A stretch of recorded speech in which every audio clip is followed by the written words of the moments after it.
क्या ये गाड़ी लद्दाख, स्पीति या माइनस टेम्परेचर जैसे एरियाज में भी चल पाएगी? इन केस ऑफ एक्सीडेंट जहां रिपेयर में more than a month can take, उसमें बास कैसे काम करेगा? क्या ये गाड़ी 500 किलोमीटर पर मंथ के सिटी ड्राइविंग के लिए अच्छी है? ये बिना बास के भी 1 साल फ्री पब्लिक चार्ज देगी। लेकिन 99 लाख नहीं, मैं ऐसे सही नहीं मानता। MG विंडसर ईवी फैमिली के लिए एक बड़ी फ्रेंडली ईवी मानी जा रही है। बड़ी सी touch screen, aero lounge seats, family के लिए एक्स्ट्रा ऑर्डिनरी फीचर्स, वो भी सिर्फ 9.99 लाख की स्टार्टिंग प्राइस से। लेकिन क्या इस गाड़ी में सिर्फ अच्छी चीजें हैं? यही जानेंगे आज के इस पॉडकास्ट में। गुरुजी, आपने ये गाड़ी चला ली है, इसका एक ओवरऑल ओपिनियन हमारे साथ शेयर कर दीजिए। ये बात तो सही है, आपने सही कहा कि गाड़ी देखने में बड़ी अच्छी लग रही है, टेम्पटेटिंग है, सब कुछ बढ़िया है। और कंपनी ने बड़ा अच्छा गेम खेला कि पहले प्राइस बताई 9.99 लाख और लोग खुश हो गए, क्या बात है क्या बात है क्या बात है। और बाद में उनको कैच समझ में आया कि उसकी कीमत एक्चुअल में 13.49 लाख रुपीज़ से शुरू हो रही है। तो 9.99 लाख का क्या मैटर था, इसको समझने में कंज्यूमर को अभी थोड़ा वक्त लगेगा, क्योंकि ये एक नया सेटअप है, बैटरी एज ए सर्विस, बस, बाकी और कुछ भी नहीं है। एक्चुअल कीमत इसकी 1349 से शुरू हो रही है और 1549 तक जा रही है। ओवरऑल बेहतर लग रही है फिर भी, मगर जिस तरह से गेम खेला वो थोड़ा सा लोगों को परेशान किया। रही बात देखने की, तो देखने में रियली बहुत अच्छी है, स्पेस बहुत ज़्यादा है। एक ऐसी चीज जिसके लिए हम इंडियंस परेशान रहते हैं, वो इस कार ने पूरी कर दी, स्पेस। कोई गाड़ी ऐसी नहीं है जो आसपास स्पेस में इस कार का मुकाबला कर सके।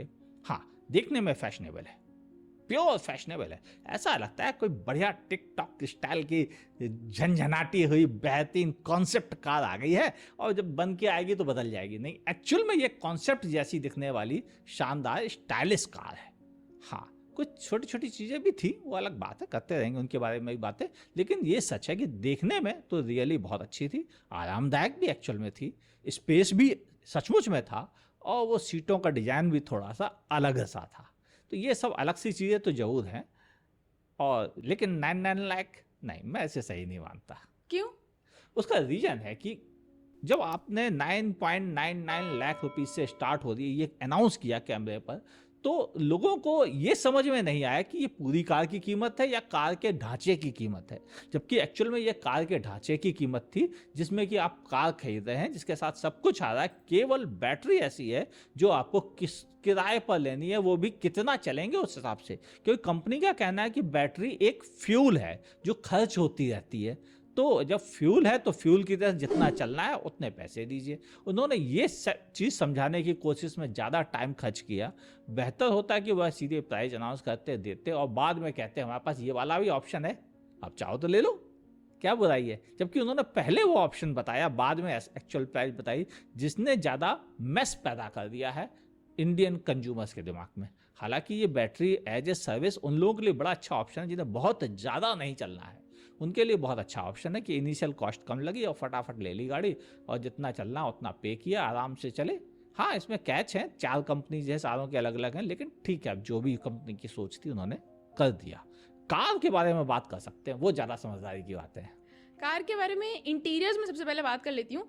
वो जो बड़ा सा टच स्क्रीन था वो देखने में बड़ा स्टाइलिश लग रहा है, लेकिन वो जो एक कॉन्सेप्ट बनाया ना कि आप जो ऑपरेट करना है आपने उसी टच स्क्रीन से ऑपरेट करना है, कि आपने ORVM भी अगर घुमाना है तो उस टच स्क्रीन की मदद से ही घुमाना है, गाड़ी भी उसी से चलने कभी नहीं, ऐसा तो नहीं है।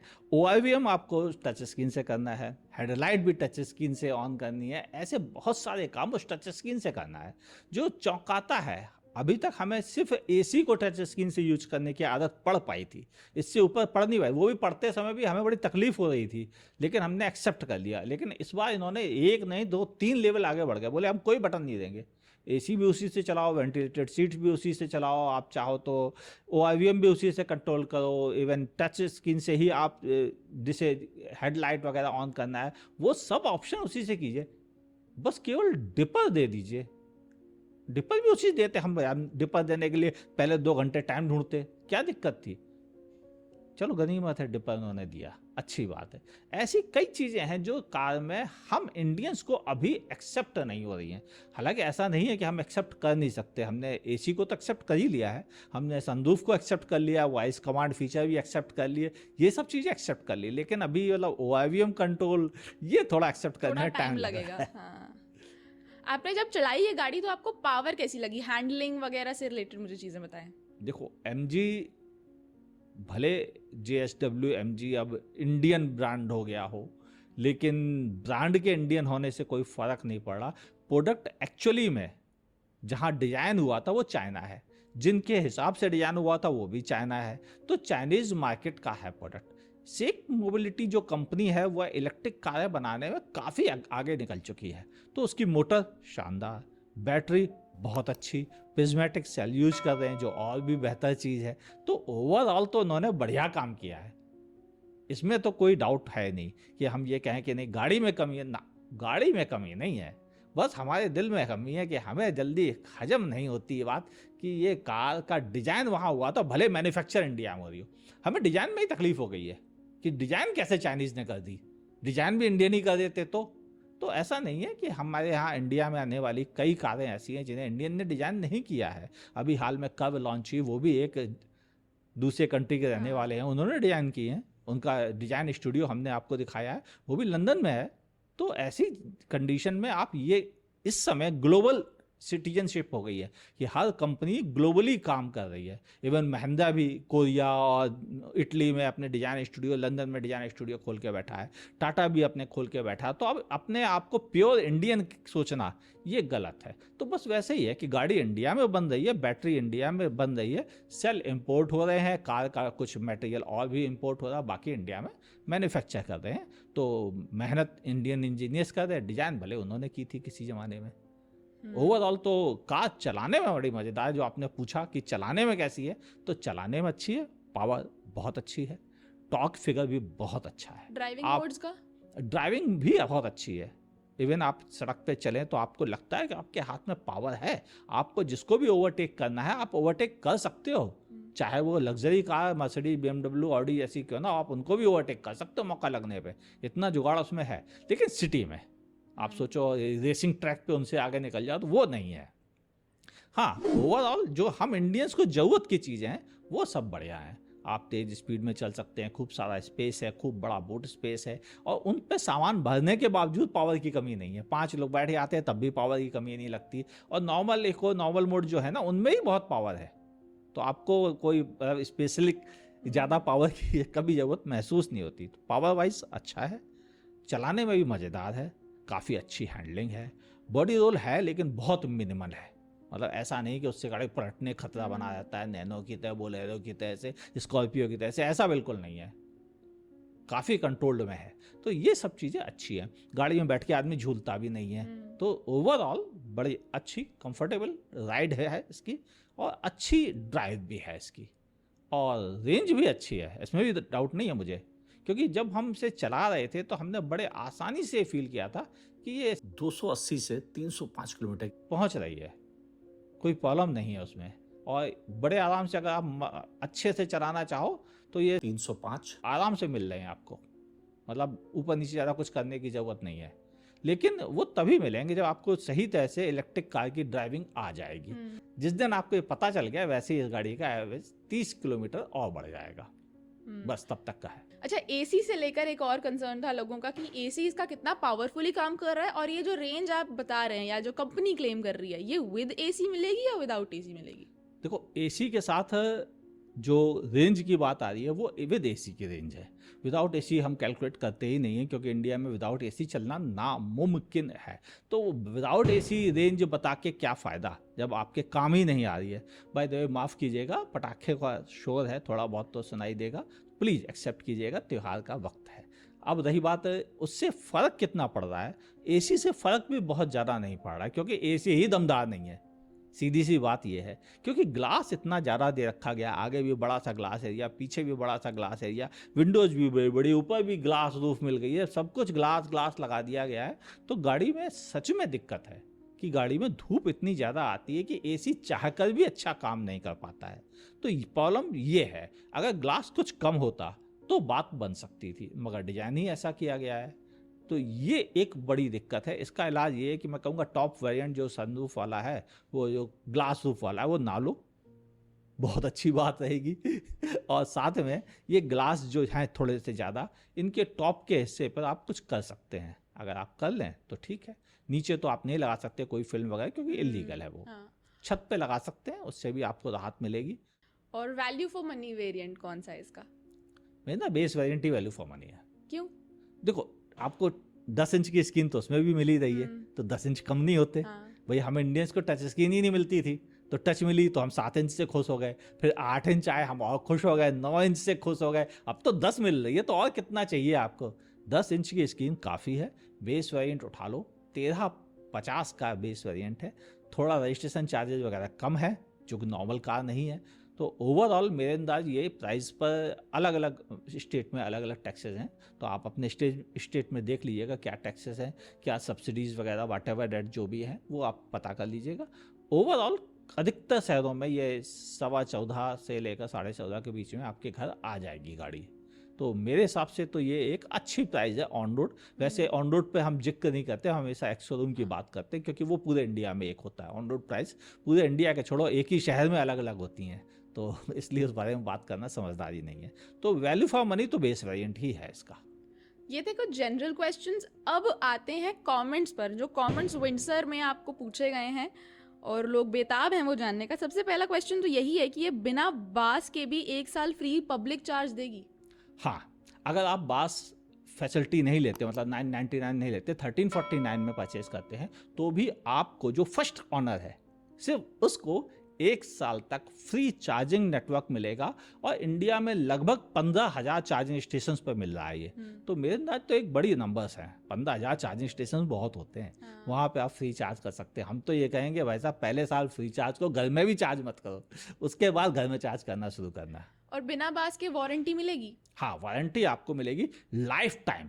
पहली बार मतलब ऐसा धमाकेदार काम किया है एमजी ने कि उसने क्या दिया, बैटरी पे हम लाइफ टाइम वारंटी दे रहे, जो फर्स्ट ऑनर होगा। लाइफ टाइम बहुत होता है, मतलब गाड़ी की बैटरी जब भी खराब होगी वो रिप्लेस करके देंगे आपको, चाहे वो सेल रिप्लेस करें, चाहे वो BMS रिप्लेस करें, जो कुछ भी करें आपको करके देंगे, वो भी बगैर पैसे के। अरे यार, पता नहीं 10 साल बाद क्या हो, 12 साल बाद क्या हो, 15 साल बाद क्या हो, हमें कम से कम एश्योरेंस तो मिल रहा है। ये एक बड़ी चीज़ है, और शायद इनको देख के टाटा और बाकी कंपनीज भी हो सकता है लाइफ टाइम वारंटी की तरफ कदम बढ़ा लें। और अगर ये बढ़ाएंगे तो मज़ा आएगा इंडियन कंज्यूमर्स को। जो इलेक्ट्रिक कार के लिए डर था ना, वो इससे दूर हो रहा है कि लाइफ टाइम, अरे बाप रे बाप, अब तो मज़ा आ गया। तो डर खत्म करने का ये बहुत अच्छा सेटअप है, और शायद इसके लिए एमजी की तारीफ करनी चाहिए। जो लोग तारीफ नहीं कर रहे इस बात के कि लाइफ टाइम वारंटी भी दी बंदे ने, वो गलत लोग हैं। क्योंकि आपको 3 साल में तो हम बड़ी बड़ी बातें करते थे, मारुति और हुंडई और टाटा, ये वो सबको बुरा, जो लाइफ टाइम दे रहा है उसको कैसे आप इग्नोर कर गए। तो ये एमजी ने अच्छा काम किया। जितनी बुराइयां थी वो तो मैं बता ही चुका हूँ ऑलरेडी। चलिए, क्या ये गाड़ी लद्दाख, स्पीति या माइनस टेम्परेचर जैसे एरियाज में भी चल पाएगी? हाँ, बिल्कुल चल पाएगी, बगैर जीरो डाउट के। -20 डिग्री पर आप आराम से जाइए, बटन दबाइए, गाड़ी स्टार्ट, चल दीजिए। इसको गर्म करना कोई पंगे नहीं, क्योंकि एक तो बैटरीज जिस ढंग से डिजाइन हुई है, प्रिज्मेटिक सेल, थोड़ा और ज़्यादा ड्यूरेबल सेल है, थोड़ा और ज़्यादा टेम्परेचर रेसिस्टेंस है इनमें। बस प्रॉब्लम क्या होती है, जब गाड़ी बहुत ज़्यादा ठंडी होती है कि -10 पे पड़ी, हालांकि -20 इंडिया में होता नहीं है, लेकिन -1, -2, -3 तो होता है। तो उन जगहों पर अगर आप गाड़ी खड़ी होती है तो शुरुआत में गाड़ी ज़्यादा बैटरी खाती है, कि ऐसे आपको 350 की रेंज मिल रही तो फिर 320 की मिलेगी, क्योंकि बैटरी बिल्कुल चिल्ड ठंडी पड़ी है। बस उस कंडीशन में बैटरी थोड़ी कम चलती है, क्योंकि बैटरी जब नॉर्मल टेम्परेचर पर आती है, जैसे कि दिल्ली का टेम्परेचर होता है, तब बेस्ट चलती है। तो बस यही एक नुकसान है, बाकी कुछ नहीं। क्या ये गाड़ी 500 किलोमीटर पर मंथ के सिटी ड्राइविंग के लिए अच्छी है? देखो, 500 किलोमीटर पर मंथ के सिटी ड्राइविंग के हिसाब से वैसे सही है, क्योंकि इस प्राइस में हमें क्या मिलता है आप ध्यान से देखो। 14.5 लाख रुपीज़ में हमें क्रेटा का बेस वेरिएंट आते हैं, बेस या बेस से ऊपर वाला। ग्रैंड विटारा का बेस या बेस से ऊपर वाला वेरिएंट आता है, उसमें भी ऑटोमेटिक नहीं आता है। ऑटोमेटिक तो 16 लाख के ऊपर आता है। तो ये तो आपको ऑटोमेटिक इलेक्ट्रिक व्हीकल मिल रही है, जो कि उनसे बड़ी साइज़ की है, उनसे ज़्यादा जगह दे रही है, उनसे ज़्यादा पावर दे रही है। तो फिर भाई साहब, वैल्यू फॉर मनी तो हो ही गई। फिर 500 किलोमीटर चलना हो तो भी खरीद लो, क्या बुराई है। बस ये देख लो कि आपके घर में इकलौती कार तो नहीं है, क्योंकि इकलौती इलेक्ट्रिक कार होती है तो थोड़ी दिक्कत होती है। कुछ लोगों को हाईवे से मान लिया कहीं उनको रात को ही हाईवे निकलना है, कोई बुरी खबर आ गई, उस कंडीशन में थोड़ा सोचना पड़ता है, तो टैक्सी वगैरह लेके जा सकते हैं अगर वो रखते हैं तो। नहीं तो आप दूसरी कार अगर आप ले रहे हैं तो बेझिझक ले लो, चलेगी यही गाड़ी, आप पेट्रोल डीजल नहीं चलाओगे जिस दिन इसको खरीद लोगे। How will BAS function financially to know its per month kilometer consumption and how will it fetch the real time data? Real time data आपको ऐप से मिलता है। विंडसर में एक ऐप मौजूद है जो आपको रियल टाइम डेटा देती है आप कितना चला रहे हैं, और वो ऐप का डेटा जो सर्विस आपको दे रहा है बास की उसके साथ शेयर्ड होता है। उसको पता होता है आपकी गाड़ी कितनी चल गई है, कितना पॉइंट है। इसमें एक प्रीपेड ऑप्शन भी आता है।